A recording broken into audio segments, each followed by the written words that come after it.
नमस्कार साथियों, आपका स्वागत है आपका अपना online platform RKS education official में।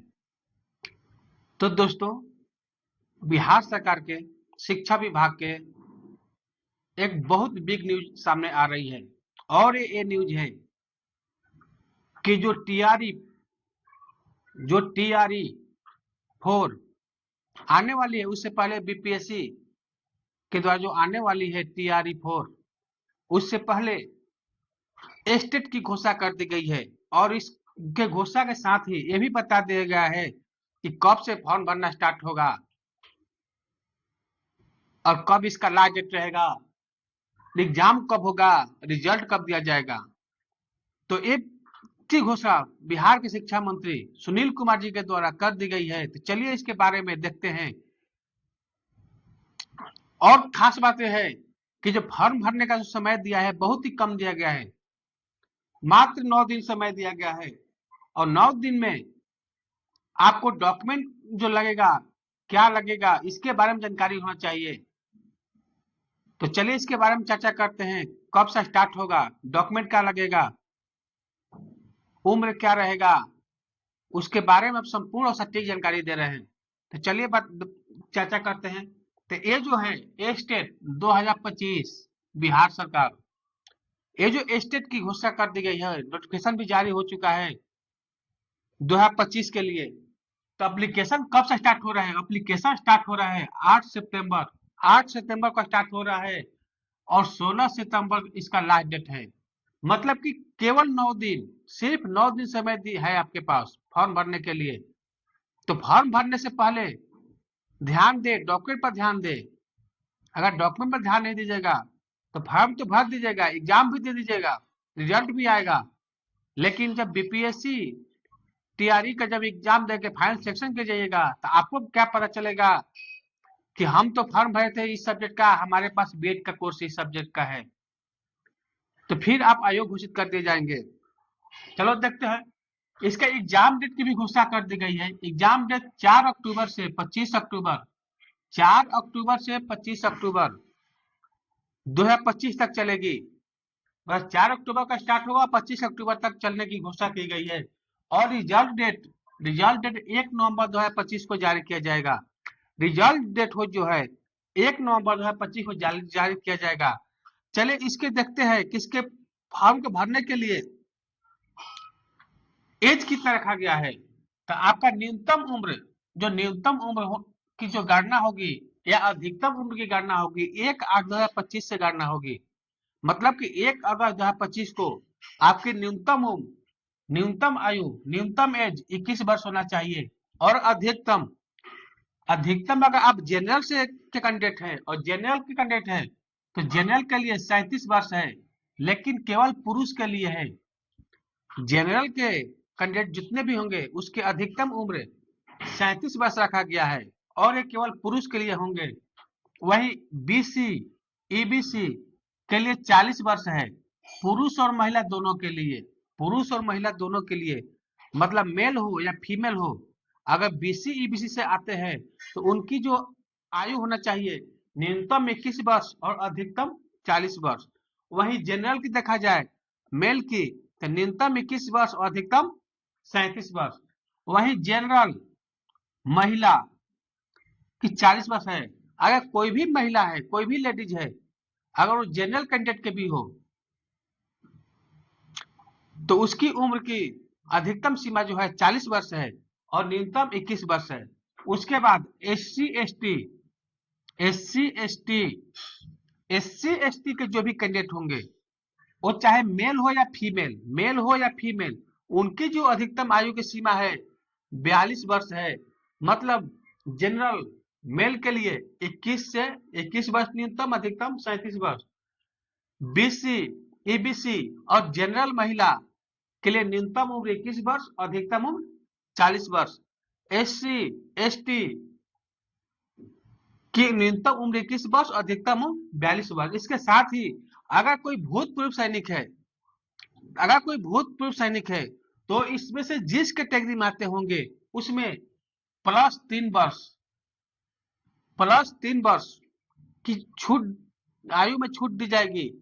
बशर्ते उनकी आयु 57 वर्ष से अधिक नहीं होना चाहिए। अगर 57 वर्ष से अधिक है तो भूतपूर्व सैनिकों के लिए जो 3 वर्ष की आयु में छूट दी जाएगी वो नहीं दी जाएगी।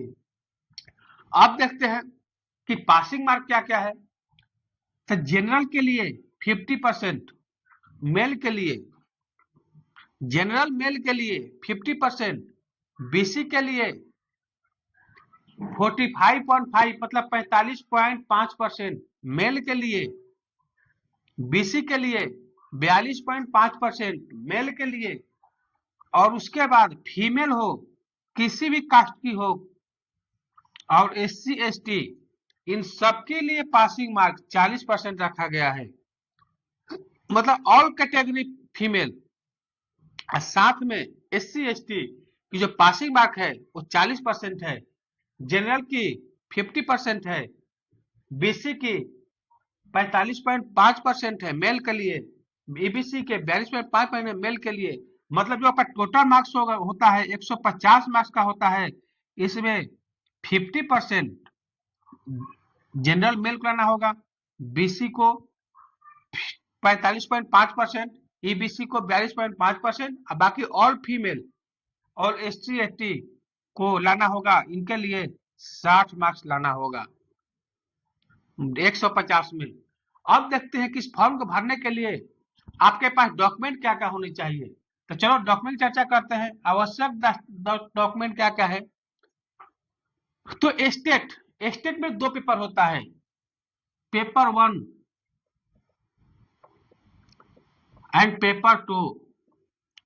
तो पेपर 1 और पेपर 2 उसके चर्चा बाद में करेंगे। पहले आवश्यक डॉक्यूमेंट क्या है। पहले तो सबके पास 10th का मार्कशीट और सर्टिफिकेट, 12th का मार्कशीट और certificate, marksheet and certificate, graduation का मार्कशीट और सर्टिफिकेट, पोस्ट ग्रेजुएशन का मार्कशीट और सर्टिफिकेट, साथ में बीएड का मार्कशीट और सर्टिफिकेट। ये तो हो गया, मतलब कि 10वीं 12वीं ग्रेजुएशन और मास्टर डिग्री पोस्ट ग्रेजुएशन और बीएड सबके पास डॉक्यूमेंट होना चाहिए, मार्कशीट और सर्टिफिकेट दोनों लगेंगे। अन्य शैक्षणिक योग्यता, अन्य शैक्षणिक योग्यता अगर आपके पास और कोई अन्य शैक्षिक योग्यता है यदि हो, मतलब ये नहीं कि सबके पास सबको डालना ही होगा, आपके पास होगा, आप डालना चाहते हैं तो डाल सकते हैं, नहीं डालना चाहते हैं तो नहीं डाल सकते हैं। आवासीय प्रमाण पत्र, ये है मेन आवासीय प्रमाण पत्र। अगर जिस किसी को भी आरक्षण लेना हो तो उसके लिए आवासीय प्रमाण पत्र लगेगा। उसके लिए क्या लगेगा, आवासीय प्रमाण पत्र लगेगा। और जिसके पास आवासीय प्रमाण पत्र होगा वो आवासीय प्रमाण पत्र बिहार का होना चाहिए। तो उस आधार पर आपको बिहार के स्थायी निवासी माना जाएगा, और जब बिहार का स्थायी निवासी माना जाएगा तभी आपको एक पासिंग मार्क में आपको छूट देखने के, आरक्षण देखने को मिलेगा। अगर आप आवासीय प्रमाण पत्र नहीं देते हैं तो आपकी सीधी गणना जनरल में की जाएगी। इस स्थिति में आप मेल हो या फीमेल हो, मेल हो या फीमेल हो, आपको 50% लाना होगा। ये नहीं कि आपको बाहर नहीं किया जाएगा, लेकिन आपका जो पासिंग मार्क होगा आरक्षण को छोड़ के सीधा किस में चले जाएगा, 50% में। और देखिए यहाँ पर एज में बता चुके, एक और बता देते हैं कि जो अदर स्टेट के कैंडिडेट हैं, कोई भी कैंडिडेट अगर अदर स्टेट के हैं तो उनकी आयु, अधिकतम आयु 37 वर्ष से रखा जाएगा। वो जनरल से बिलोंग करेंगे, चाहे मेल हो या फीमेल हो, इसमें किसी प्रकार का आरक्षण नहीं मिलेगा उनको, मेल हो या फीमेल हो। अगर अदर स्टेट के हैं तो उनका अधिकतम उम्र 21 से 37 वर्ष रहने वाली है। उसके बाद आवासीय, आवासीय प्रमाण पत्र। तो जो आवासीय प्रमाण पत्र होगा वो किसके नाम से होगा, तो आवासीय प्रमाण पत्र अगर विवाहित महिला है तो पिता के नाम से होगा, पिता के नाम से, और पिता के पता से। अगर ऐसी कोई भी विवाहित महिलाएं हैं, अगर वो अपना आवासीय प्रमाण पत्र देगी तो अपना आवासीय प्रमाण मायके से बनवाए, पिता के नाम से और पिता के पता से, तभी उसको बिहार के मूल निवासी माना जाएगा। नहीं तो ऐसे नहीं कि अगर आप पति के नाम से बनवा दिए तो आपको बिहार का स्थायी निवासी नहीं माना जाएगा। उसके बाद आरक्षण से संबंधित प्रमाण पत्र। अब होते आरक्षण से तो संबंधित प्रमाण पत्र क्या क्या है, तो आरक्षण संबंधित प्रमाण पत्र में एससी और एसटी ये अपना जाति प्रमाण पत्र जमा करेंगे।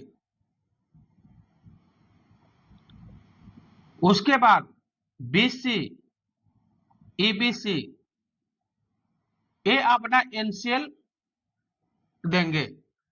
अगर एससी एसटी अपना के कैंडिडेट जो भी है अगर अपना जाति वापस जमा नहीं करेंगे तो सीधे काउंट कहाँ होंगे, जनरल में, और उनका पासिंग मार्क 40% न रह करके कितना हो जाएगा, 50%। ऐसा नहीं को बाहर हो जाएंगे, वो आएंगे, उनको सर्टिफिकेट भी दिया जाएगा, लेकिन काउंट कहाँ होगा, जनरल में। बीसी और ईबीसी वाले को एनसीएल देना होगा। यहाँ भी ध्यान देने वाली है कि ये जो आरक्षण केवल बिहार के निवासी को मिलेगा, बिहार के निवासी को मिलेगा, बिहार के जो अस्थायी निवासी होगा। और इसकी जानकारी कैसे होगी कि वो बिहार के है कि नहीं है, तो ये आवासीय प्रमाण पत्र से, आवासीय प्रमाण पत्र से उनको बिहार का स्थायी निवासी माना जाएगा। और एक बात है कि आरक्षण में जो भी विवाहित महिला है, ठीक है, वो तो आवासीय प्रमाण पत्र से बिहार के स्थायी निवासी मान गई, लेकिन उसको काउंट कैसे किया जाएगा, जो एज में आरक्षण है इसमें तो चलिए कोई दिक्कत नहीं है, आरक्षण अगर आवासीय है, जनरल हो या फीमेल हो या कोई भी हो, 40% लाना है, लेकिन यहाँ एज में तो डिफरेंस है। अगर एससी एसटी की महिलाएं होगी, अगर एसटी एससी की जाति प्रमाण पत्र दे देती है, लेकिन अगर पिता के नाम से न देकर के पति के नाम से देती है तो फिर वो जनरल में काउंट हो जाएगी, और इस स्थिति में उसका अधिकतम में 37 वर्ष हो जाएगा। यहाँ तो कोई दिक्कत नहीं है पासिंग मार्क में, पासिंग मार्क में। और अदर स्टेट के महिलाओं को छोड़ के, अदर स्टेट के महिलाओं को छोड़ के बिहार की जितनी भी महिलाएं हैं सबके लिए 40% लाना है। तो आरक्षण संबंधी जो भी प्रमाण पत्र है, अगर वो विवाहित महिला है तो अपना जाति प्रमाण पत्र एसटी एसटी पिता के नाम से और पिता के पता से बनवाए। वहीं अगर ईबीसी और बीसी के कैंडिडेट हैं तो अपना एनसीएल नॉन क्रीमिलियर पिता के नाम से और पिता के पता से बनवाए। इसमें तो आपको कोई कंफ्यूज नहीं होगा, समझ में आ गया होगा। अब रहा दिव्यांगता से संबंधित प्रमाण पत्र, जो भी कैंडिडेट दिव्यांग है तो वो अपना दिव्यांगता से संबंधित प्रमाण पत्र जमा करेंगे, जो होंगे उसके लिए लागू है, सबके लिए लागू नहीं है। भूतपूर्व सैनिक होने का प्रमाण पत्र, अगर कोई भी भूतपूर्व सैनिक है तो उसको आरक्षण, ये तो जाति के आधार पर उनको मिलेगा ही, पासिंग मार्क उनको जाति के आधार पर मिलेगा, लेकिन अगर एज में छूट चाहते हैं तो उसको 3 वर्ष का एक्स्ट्रा एज छूट मिलेगा, लेकिन भूतपूर्व सैनिक होने का प्रमाण पत्र उनको देना होगा। क्या देना होगा, भूतपूर्व प्रमाण पत्र, भूतपूर्व सैनिक होने का प्रमाण पत्र देना होगा। तो दोस्तों ये जो लिख लिया स्टेट का, पेपर 1 और पेपर 2 दो एग्जाम होता है। अब जो जिसके पास 10th होगा, 12th होगा, ग्रेजुएशन होगा और प्लस में बीएड होगा तो वो पेपर 2 का एग्जाम दे सकते हैं, वो पेपर 2 का एग्जाम देने के लिए क्वालिफाइड है। उसके बाद अगर उसके पास पोस्ट ग्रेजुएशन भी है तो वो पेपर 2 भी दे सकता है। और साथ ही अगर उसको देने का दोनों मन है, मतलब पेपर 1 भी देने का मन है और पेपर 2 भी देने का मन है, तो दोनों के लिए एलिजिबल है। अब वो अपना खुद निर्णय करेंगे कि हमें पेपर 1 देना है या पेपर 2 देना है या पेपर 1 और पेपर 2 दोनों देना है। आप जो दीजिएगा वो आप दे सकते हैं, ये आप पर निर्भर है कि आपको कौन सा देना है और कौन सा नहीं देना है। तो दोस्तों ये आपको जो भी डॉक्यूमेंट लगने वाला है फॉर्म भरते समय, जो भी अपलोड करना है फॉर्म भरते समय, वो तो आपको सब बता दिए। एग्जाम डेट भी आ गया 4 अक्टूबर से 25 अक्टूबर तक, एप्लीकेशन 8 सितंबर से 16 सितंबर। सबसे गौर करें कि यहाँ मात्र केवल 9 दिन का समय मिला है, बहुत कम दिन का समय मिला है। तो इसमें कम दिन का समय मिला है तो इससे अच्छा है कि आप अभी समय है तो कम से कम आवासीय और जाति प्रमाण पत्र बनवाने में ज्यादा समय नहीं लगता, 4 दिन 5 दिन में बन जाता है, तो अपना जल्दी जल्दी बनवा ले। अगर नहीं बनवाइएगा तो फिर भी कोई दिक्कत नहीं है, बशर्ते आप जनरल से काउंट होने के लिए तैयार रहिए, एज में भी और पासिंग मार्क में भी। एज में भी और पासिंग मार्क में भी आपको जनरल से काउंट किया जाएगा। ऐसा नहीं कि आपको बाहर नहीं किया जाएगा, बाहर नहीं किया जाएगा, बशर्ते आपको टोटल जनरल से काउंट किया जाएगा, जनरल का एज मार्क लिया जाएगा और जनरल का आपके पास पासिंग मार्क होगा। तो दोस्तों, ये आपका बीपीएससी तैयारी फोर्स से पहले स्टेट का फॉर्म आ चुका है, तो इसकी तैयारी अच्छे से कीजिए। इसके बाद हम अगले वीडियो में आपको बताएंगे कि आप जब फॉर्म फिलअप कर रहे हैं तो सब्जेक्ट कॉम्बिनेशन क्या रहेगा। सब्जेक्ट कॉम्बिनेशन क्या रहेगा, यानी कि भाषा का टीचर बनने के लिए आपको कौन सा सब्जेक्ट होना चाहिए, साइंस का टीचर बनने के लिए आपके पास कौन सा सब्जेक्ट होना चाहिए, इंग्लिश का टीचर बनने के लिए आपके पास कौन सा सब्जेक्ट होना चाहिए, गणित का टीचर बनने के लिए, मैथ का टीचर बनने के लिए आपके पास कौन सा सब्जेक्ट होना चाहिए। यानी सभी वैकेंसी, सभी सीटें के लिए, सभी सब्जेक्ट के लिए आपके पास कौन कौन सा सब्जेक्ट होना चाहिए ग्रेजुएशन में और पोस्ट ग्रेजुएशन में, इसकी हम चर्चा करेंगे। आज के लिए इतना ही, फिर आगे आपको मिलते हैं अगले वीडियो में। तब तक के लिए धन्यवाद।